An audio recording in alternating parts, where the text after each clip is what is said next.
살아계신 예수님 이름으로 간절히 기도하옵나이다. 아멘. 오늘도 주님의 은혜를 사모하여 나오신 우리 모든 성도님들 주님의 이름으로 사랑하고 축복합니다. 우리 양옆에 있는 분들하고 인사 한번 하시겠습니다. 오늘도 잘 오셨습니다. 한번 인사하시겠습니다. 오늘 우리 앞뒤로는 이렇게 한번 인사해 볼까요? 우리 즐거운 한가위 되세요. 그렇게 한번 인사하겠습니다. 즐거운 한가위 되십시오. 이제 정말 추석이 온 것 같습니다. 추석 분위기도 나고 느낌도 나고 그런데 이 추석 앞두고 이 홍수로 또 비 피해로 힘들어하고 있는 우리 또 지체들이 있습니다. 우리 성도님들 또 그들을 또 기억하시면서 또 하나님께서 은혜를 달라고 긍휼히 달라고 우리 기도하며 나아가는 우리 전대중앙교회 성도님들 되시길 바랍니다. 그리고 또 오며 가며 또 먼 거리 움직이셔야 되는 우리 성도님들 계시는데 늘 안전운전 하시고 또 조심해서 그렇게 다녀오셨으면 좋겠습니다. 전 세계에서 최고의 리더십과 관련된 대가인 존 맥스웰이라는 분이 있습니다. 그분이 쓴 책인데요, 인생의 중요한 순간에 다시 물어야 할 것들에 라는 책이 있는데요, 거기에서 그는 질문을 해야만 답을 얻을 수 있다 그렇게 이야기합니다. 우리가 일반적으로 질문을 해야 되는 상황이 생겼을 때에 멈칫거릴 때가 있지 않습니까? 왜 그럴까요? 그렇죠. 바보처럼 보이고 싶지 않아서입니다. 그런데 이렇게 바보처럼 보이지 않고 싶어서 질문을 삼켜버리거나 꼭 필요한 지식과 정보를 날려버린 그런 경험들이 아마 다들 있으실 것 같아요.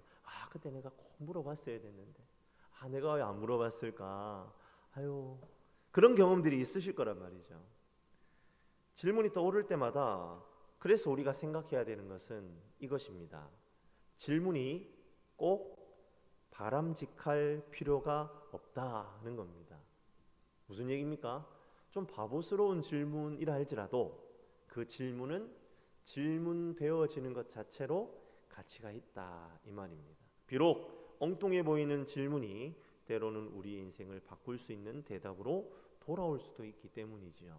그래서 존 맥스웰은 질문을 해야만 답을 얻을 수 있다 그렇게 그 책에서 이야기를 합니다.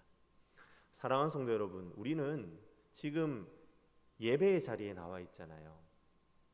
예배의 자리는 성도님들의 입장에서는 어쩌면 좀 수동적으로 듣는 자리일 수 있습니다. 하지만 예배의 자리, 특히 하나님의 말씀이 선포되는 자리는 질문이 필요한 자리입니다. 우리는 예배의 자리에서 오히려 질문하는 태도로 적극적으로 임해야 합니다. 적극적으로 질문하는 자세를 가질 때에 말씀을 통한 변화의 능력이 우리 각 개인에게 미쳐진다는 거죠. 오늘 본문은 질문이 얼마나 중요한지를 다시 생각해 보게 만드는 내용입니다. 38년 된 병자가 베데스다 연못에 누워 있을 때에 예수님께서는 그에게 다가가 무엇을 하고 계십니까? 그렇습니다. 그 병자에게 질문을 하십니다. 그리고 예수님께서 38년 된 병자를 고치신 후에 병이 나아서 그 사람이 자신을 그 연못으로 데려다 주었던 그 들것을 가지고 돌아갈 때에도 유대인들이 그를 막아서서 무엇을 합니까? 맞습니다. 질문을 합니다. 우리는 이 두 개의 질문과 그에 대한 대답을 통해 참된 안식에 대해 생각해 보았으면 좋겠습니다. 예수님께서 38년 된 병자에게 하는 질문은 살리는 질문이었고 안식을 누리게 만드는 질문이었습니다. 하지만 병이 나아 돌아가는 사람을 불러세운 유대인들의 질문은 죽이는 질문이었고 안식일을 지키는데 급급한 질문이었습니다. 왜 이런 차이가 날 수밖에 없었던 것일까요?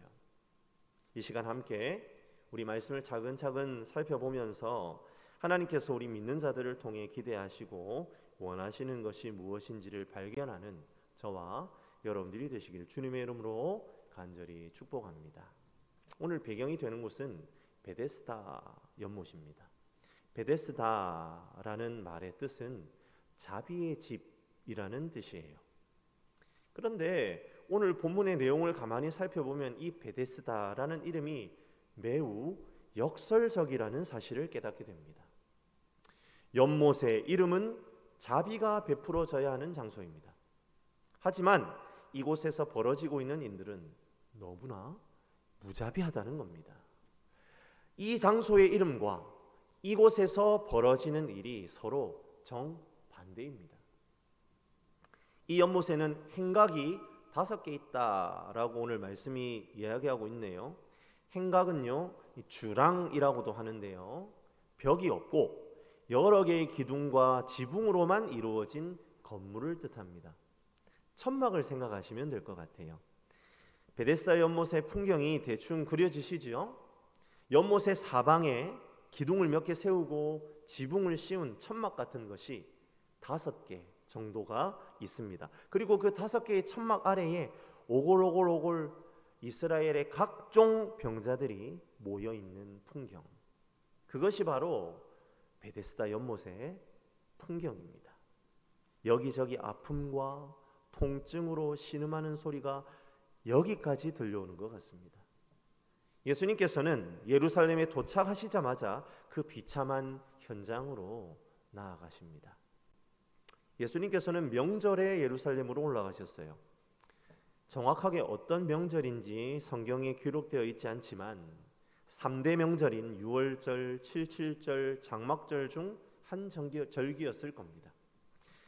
일반적인 유대인 장정들은 명절 기간이 되면 안식일 전날에 예루살렘 근처에 방을 구하는데요, 걸어가도 일이 되지 않을 만큼의 거리에 숙소를 정합니다. 그리고 하루를 묵죠. 그리고 안식일에 예루살렘에 들어가자마자 성전으로 향합니다. 거기에서 제물을 드리고 그곳을 벗어나 마음껏 먹고 즐깁니다. 일을 하면 안 되기 때문에 전날에 준비한 음식을 먹고 누리겠죠. 그리고 최대한 다른 누군가의 일에 끼어들지 않으려고 노력합니다. 일을 하지 않고 안식일을 지키기 위해서 말이죠. 그런데 예수님께서는 일반적인 유대인 남자라면 잘못된 선택지를 들고 안식일을 시작하고 있습니다. 성전으로 곧장 가지 않고 베데스다로 올라가셨어요. 그곳에는 도움을 절실하게 요구하는 사람들로 가득합니다. 오늘 본문에도 나와 있지만 연못물이 천사가 강림하여서 움직일 때에 자신을 넣어주기 원하는 몸이 불편한 사람들로 가득합니다. 하지만 어떻습니까? 지금은 안식일이잖아요. 만약 그 순간에 연못에 물이 움직이기라도 한다면 스스로 걸어가지 않는 한 몸이 불편한 다른 누군가를 들어서 넣어주는 것은 어불성설입니다. 그것은 일이기 때문이죠. 안식일에 일을 하면 안 됩니다. 안식일을 범하는 것이기 때문이죠. 만약 내가 의사라면 그곳에서 의술을 베푸는 것도 안식일을 범하는 것이 됩니다. 누군가를 치료해서도 안 됩니다. 일이기 때문입니다. 그래서 베데스다는 그 이름대로 자비의 집이 될 수 없습니다. 특히 안식일이면 그곳은 무자비의 집이 될 수밖에 없습니다. 어느 누구의 주목도 관심도 받을 수 없습니다. 무관심으로 일관되는 곳입니다. 어느 누구도 발길하지 않는 곳. 안식일에 아무도 발길하지 않는 곳이 바로 이 베데스다라는 곳입니다. 이처럼 역설적인 상황이 펼쳐지는 곳에 예수님께서 다가가십니다. 안식일을 범할 수밖에 없는 공간으로 직접 걸어가십니다. 그리고 아니나 다를까 한 사람을 만납니다. 38년 된 병자입니다. 본문에는 그의 병명이 정확하게 나와 있지 않지만 매우 중한 병인 것은 틀림없습니다. 왜냐하면 그 사람은 스스로 걸을 수 없어 누워만 있어야 하는 처지이기 때문입니다. 7절에 물이 동할 때에 나를 넣어줄 사람이 없다고 말하는 것을 보면 그는 스스로 거동하기 불가능할 만큼 중한 병에 걸려 있습니다. 그런데 그런 남자를 향해서 예수님께서는 어떻게 하십니까? 그렇죠. 질문을 하십니다. 우리 6절을 한번 같이 한번 읽어볼게요. 한 목소리로 같이 읽습니다. 6절입니다. 예수께서 그 누운 것을 보시고 병이 벌써 오래된 줄 아시고 이르시되 내가 낫고자 하느냐. 사랑하는 성도 여러분, 매우 무자비한 상황입니다. 물이 동하기만 하면 이 자비의 집은 아비규환이 됩니다. 서로 들어가겠다고 상대방을 밀치고 움직이지 못해 누워있는 사람을 막 질겅질겅 밟으면서 뛰어 들어갈지도 모릅니다. 예수님은 그 사람이 병이 벌써 오랜 줄도 아셨습니다. 그런데 그런 사람한테 묻는 질문이 무엇입니까? 고작 내가 낫고자 하느냐라는 질문입니다. 예수님 시대에 로마 군인들의 평균 수명이 47세였다고 해요. 하지만 이것은 군인이기 때문에 규칙적인 식사가 제공되고 적절한 군사훈련을 받아서 몸을 단련했기 때문에 가능했던 수명입니다. 그렇다면 실제적으로 일반인들의 평균 수명은 아마도 40세를 밑돌았을 것입니다. 그런 의미에서 볼 때에 38년 동안 병으로 누워 있었다는 것은 이제 그의 수명이 거의 다 되었다고 봐도 과언이 아닙니다. 만약 10대 시절부터 누워 있었다면 지금 40대 후반이 되어가는 겁니다. 어쩌면 지금까지 살아있는 것이 기적인 사람이죠. 그런 사람을 두고 예수님께서 낫기를 원하느냐라고 묻는 것은 어떻게 보면 정말 어리석은 질문입니다.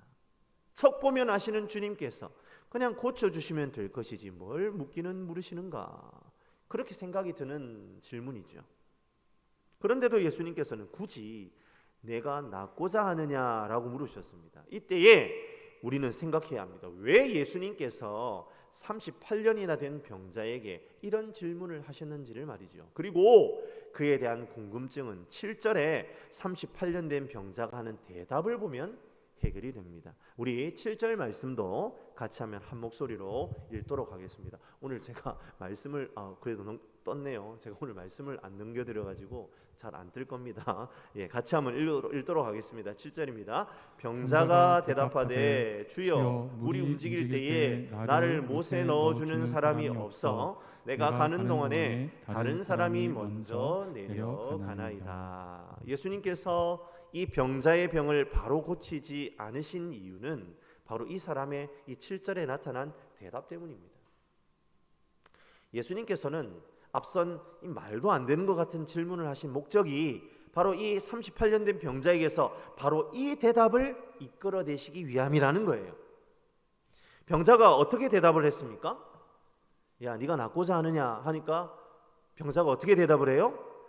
그렇습니다. 물이 움직일 때에 나를 연못에 넣어주는 사람이 없어서 다른 사람이 먼저 내려갑니다. 이게 대답이에요. 그래서 38년 동안 병을 낫지 못하고 이렇게 누워 있습니다. 하소연하는 겁니다. 분명 예수님께서는 네가 낫고자 하느냐, 내가 이 병을 고치고 싶냐 이렇게 물으셨어요. 그렇다면 우리가 예상할 수 있는 답변이 있잖아요. 아마 두 가지 정도의 예상 답변이 있습니다. 이거죠. 예, 낫고 싶습니다. 뭐 방법이 있겠습니까? 이렇게 예수님께 매달려 보는 대답이죠. 야, 너 낫고 싶니? 그럼 어떤 대답이 가능하다고요? 예, 낫고 싶어요. 뭐 방법이 있을까요? 이렇게 대답을 할 수 있을 거 아닙니까? 그런데 이런 답변도 가능하지 않을까요? 네가 낫고자 하느냐? 뭐라고요? 그걸 말이라고 해요? 고치고 싶죠? 그런 뻔한 질문을 뭐 하려고 합니까? 그렇게 대답할 수 있잖아요. 맞잖아요. 너무 뻔한 질문이니까. 사랑하는 성도 여러분, 지금 38년 된 병자의 대답은요, 그럼 이 두 가지 대답 중에 정말 낫고 싶어요 라는 대답, 아니 그걸 말이라고 합니까? 당연히 낫고 싶죠. 둘 중에 어떤 쪽에 속하는 대답일까요? 우리가 방금 읽었던 7절의 대답 말입니다. 그렇습니다. 후자의 경우죠. 이보시오, 선생님, 내가 이 바닥에 누워있는 시절이 38년입니다. 그런데 가만히 보시오, 나한테 오직 희망은 저 연못에서 물이 움직일 때에 들어가서 낫는 것뿐이요. 낫기를 원하느냐고요? 지금 놀리는 거요. 38년 동안 물이 몇 번이나 움직였겠어? 수십 번을 끌어올랐지요. 그런데 내가 들어갈 수 있었을 것 같아요? 누가 나를 넣어준다면 모를까? 이처럼 자신의 처지를 한탄하고 불평하면서 너무도 뻔한 질문을 왜 하냐는 식으로 퉁명스럽게 대답을 한 겁니다. 38년 된 병자가 예수님께서 낫기를 원하느냐는 질문에 이런 대답을 하고 있는 이유 어디에 있을까요? 예수님께서 실없는 질문을 했기 때문에 이렇게 반응하는 것입니까? 그 예수님의 질문에 문제가 있는 겁니까? 그렇지 않습니다. 38년 된 병자가 그런 대답을 한 것은 그 사람의 마음속에 자신의 병이 해결될 방법이 오직 그 연못 밖에는 없었기 때문입니다. 그 사람의 마음을 가득 채우고 있는 것은 그것밖에는 없었어요.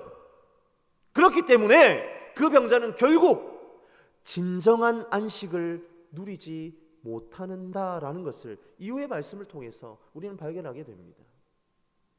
예수님께서는 그 병자의 매우 불손한 태도에도 불구하고 병을 낫게 해주십니다. 내 자리를 들고 걸어가라 하십니다.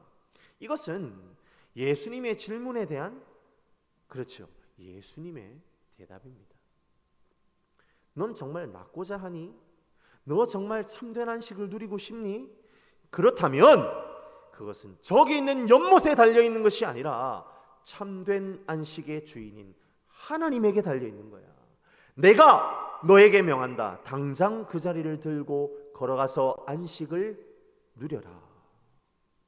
이렇게 예수님께서 질문하시고는 병을 고쳐주심으로 그분 스스로 답변을 하신 겁니다.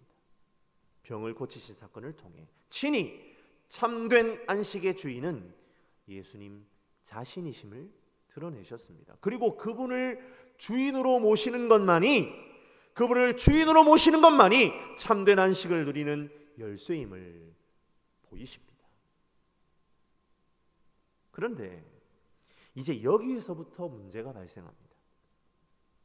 마침 이날이 어느 날이었다고요? 안식일이죠.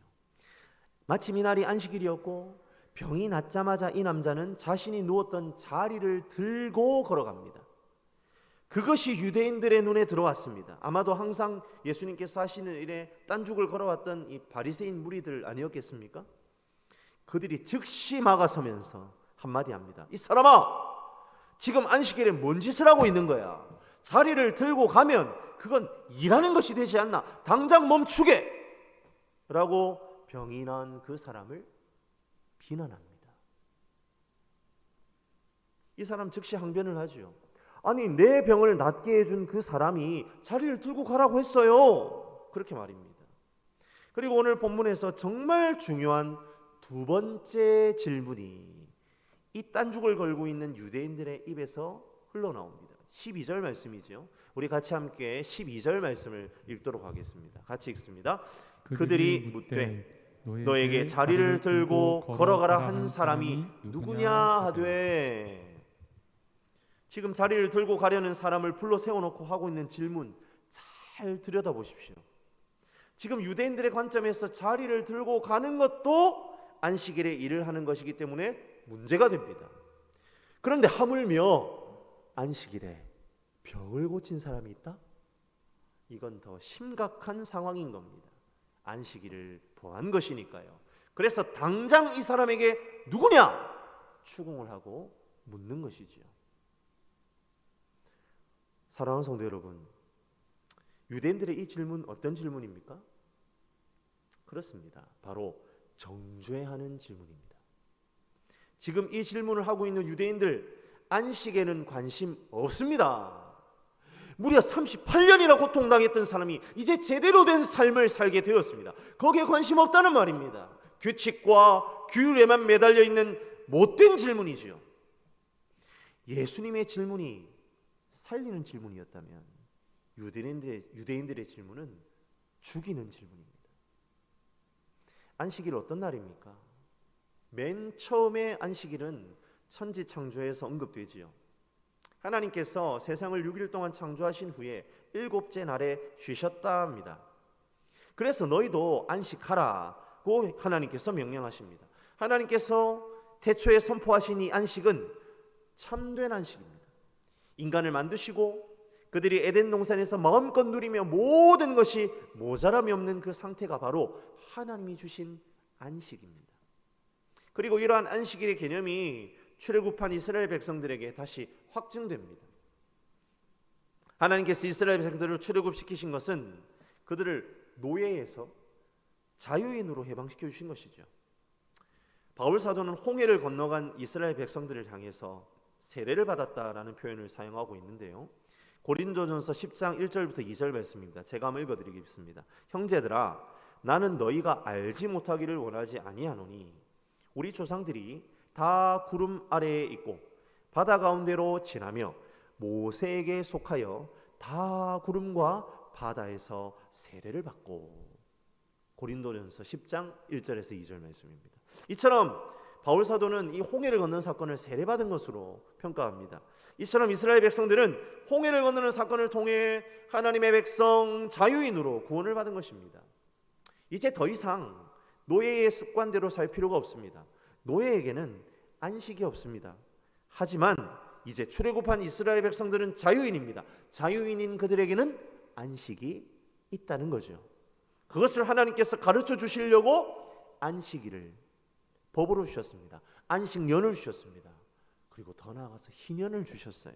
자유인은요, 안식일을 지킬 수 있다는 말입니다.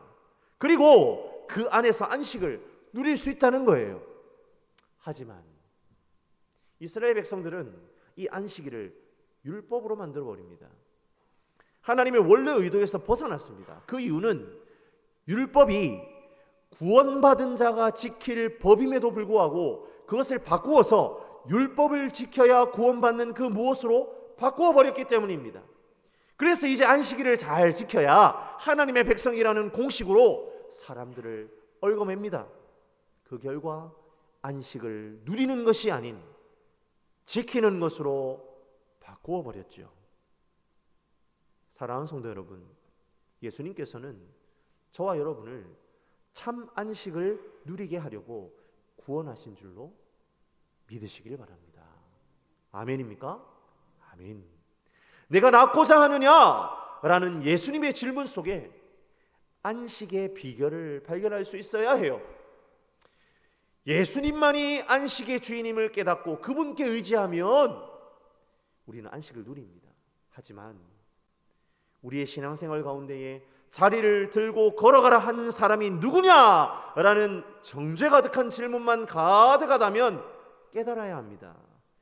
나는 지금 안식을 누리는 것이 아닌 지키는 것으로 착각하고 있음을 말이죠. 문제의 출발점은 어디에 있을까요? 바리새인들처럼 안식일을 지키는 자체에 안식의 원천이 있다는 생각이 바로 그 문제의 출발점입니다. 자신의 병이 고쳐질 수 있는 것은 바로 저 연못에 있다라고 착각했던 38년 된 병자와 같은 착각이 문제의 시작이라는 말입니다. 내가 교회를 잘 나오고 성경을 수십 독을 하고 수십 시간을 기도에 창념하는 것이 안식해 하는 것이 아닙니다. 그런 방식의 신앙생활은 결코 우리를 안식을 누리는 자로 안내하지 못합니다. 거꾸로란 말이에요. 내가 주님을 나의 주 나의 하나님으로 고백하니까 내가 예배할 수 있고 내가 기도할 수 있고 내가 하나님의 말씀을 집중하여 볼 수 있고 들을 수 있고 주님을 찬양할 수 있는 것이다 라고 내 마음속에 깨달아야만 우리는 예수 믿는 그 복과 안식을 누리는 참 성도로 선다는 겁니다. 나를 구원해 주신 은혜가 있기 때문에 예배 드릴 수 있습니다. 말씀이 들리고 깨달아집니다. 기도할 수 있습니다. 응답이 있습니다. 나에게 주어진 모든 것이 감사거리입니다. 이러한 고백의 삶이 바로 안식을 누리는 삶인 줄로 믿으시기를 바랍니다. 이 시간 우리의 신앙의 출발점이 어디로부터인지를 생각해보는 저와 여러분들이 되시기를 주님의 이름으로 간절히 축복합니다. 나는 어떤 질문에서 출발하였습니까? 나의 신앙의 여정은 나를 참된 안식의 자리로 인도할 분이 오직 주님이시라는 고백에 집중되어 있습니까? 아니면 주님은 내가 안식을 얻는 도구다라는 생각에 집중되어 있습니까? 예수님은 주인이십니까? 아니면 또 다른 무언가를 얻을 도구입니까?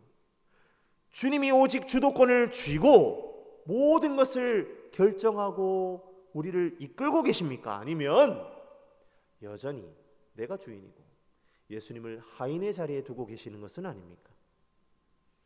여기에서 안식을 누림과 지킴이 판가름 난다라는 사실을 기억하는 저와 여러분들이 되시길 주님의 이름으로 간절히 축복합니다. 우리 각자가 이 질문 앞에 바른 대답을 할 때에 참된 안식을 누리는 주인공이 될 줄로 믿으시길 바랍니다. 말씀을 마무리하겠습니다. 사랑하는 성도 여러분, 우리는 뒤에 이어지는 14절부터 18절의 말씀을 통해 안식을 지키기에 급급한 인생이 하나님에 대해 보이는 두 가지 그릇된 행동을 보게 됩니다. 첫 번째 그릇된 행동은 무엇입니까? 병을 치유한 받은 사람에게서 발견할 수 있는데요, 바로 자신의 안위를 지키기에 급급하여 안식을 누리지 못하는 태도입니다. 예수님께서 다시 그 사람을 만나 다시는 죄짓지 말고 더 심한 것이 생기지 않도록 하라, 그렇게 말씀하십니다. 그런데 그 남자는 그 얘기를 듣고 자신을 고쳐준 사람이 예수님이란 사실을 알고는 자신에게 고쳐준 사람이 누구냐라고 취조하던 사람들에게 마치 고자질하듯 고합니다. 왜 그렇게 행동했을까요? 자신이 안식의 규칙을 어겼다는 비난의 화살을 예수님에게로 돌리기 위함입니다. 어떻습니까? 얼마나 어리석습니까? 오늘 본문 어디에서도 예수님께 병 고침 받은 이 사람이 예수님을 믿었다, 영접했다, 회개했다, 그런 표현이 한 군데도 발견되지 않습니다. 이것으로 보아 그 사람은 고침 받고도 예수님을 하나님의 아들로 믿지 못했습니다. 그리고 자신에게 비난의 화살이 돌아올까 봐 예수님을 방패막이로 사용합니다. 두 번째 그릇된 행동은 바리새인들에게서 나타나요. 16절에 보시면 예수님께서 안식일에 병을 고친 것을 꼬투리 잡아서 그분을 핍박하기 시작합니다. 그러자 예수님께서 17절에 안식일의 참된 의미를 선포하십니다. 지킴의 문제가 아니다, 안식일의 주인이 누구인지를 붙잡는 것이 중요하다는 말이지요. 하나님께서 천지를 창조하시고 쉬셨다라는 말이 아무것도 안 하셨다는 말이 아니야. 아버지께서는 안식일에도 일하신다. 참된 안식을 너희가 누리게 하기 위해 참 안식의 주인이 하나님이라는 사실을 깨닫고 그분께 맡겨야 한다는 말씀을 하신 거야. 그래서 나도 너희에게 그렇게 말한다, 이렇게 예수님께서 말씀하신 거예요. 그래서 어떻게 됩니까? 이제는 핍박의 수준을 넘어서서 예수님을 죽이려 합니다. 안식을 지킴의 문제로 보니까 주님을 오해하는 수준을 넘어서 그분을 해하려 합니다. 사랑하는 성도 여러분, 오늘 이 두 부류의 사람들 가운데에 저와 여러분이 속해 있는 것은 아닌지 잘 살펴보는 귀한 시간이 되시기를 주님의 이름으로 간절히 축복합니다. 오늘 이 시간에도 주님께서는 여전히 우리에게 묻고 계셔요. 너희가 낫고자 하느냐? 너희가 참 하나님의 백성이 되어 안식을 누리는 삶을 살고 싶으냐? 이렇게 묻고 계신다는 말입니다. 이 질문은 너희는 누가 주인인 삶을 살고 있느냐라는 질문과 똑같은 질문입니다. 38년 된 병자의 주인은요, 베데스다 연못이었어요. 제 이름값대로 자비를 베풀기는커녕 무자비의 소굴이 된 그 헛된 것을 주인으로 붙잡고 살았다니까요. 그래서 예수님을 통해 자유와 안식을 얻었음에도 그것을 누리지 못해요. 그 치유와 안식의 주인을 바람막이로 사용하고 있으니 말입니다. 저와 여러분은 어떻습니까? 이 사람과 같지는 않은가요? 예수님을 핍박하고 죽이려는 유대인들의 주인은 다름 아닌 율법입니다. 도구와 목적을 혼동하고 있어요. 예수님이 주인이시고 그 주인을 마음에 모시면 율법을 도구로 사용하여 살아갈 인생이 하나님의 백성입니다. 그럼에도 불구하고 그걸 거꾸로 하고 있으니 무슨 누림이 있습니까? 무슨 안식이 있습니까? 그 속에는 늘 분쟁과 살생으로 가득할 수밖에 없습니다. 저와 여러분 어떻습니까? 우리의 주인은 누구입니까? 이 시간 하나님의 질문에 잘 반응하는 저와 여러분들이 되시기를 주님의 이름으로 간절히 축복합니다. 답은 하나님입니다. 나의 주인은 주님이십니다. 나를 온전케 하시고 참된 안식의 주인은 주님이십니다. 나를 치유하고 참된 회복의 자리로 이끄실 분은 오직 주님이십니다. 이 고백이 저와 여러분들의 입술과 삶을 통해 합당한 대답으로 하나님께 온전히 드려지기를 주님의 이름으로 간절히 축복합니다. 그로 말미암아 안식을 지킴이 아니라 누림의 자리로 나아가는 저와 여러분들의 삶이 되시기를 주님의 이름으로 간절히 축원합니다. 기도하겠습니다. 참 좋으신 하나님, 이 저녁에 우리를 이곳으로 불러주시고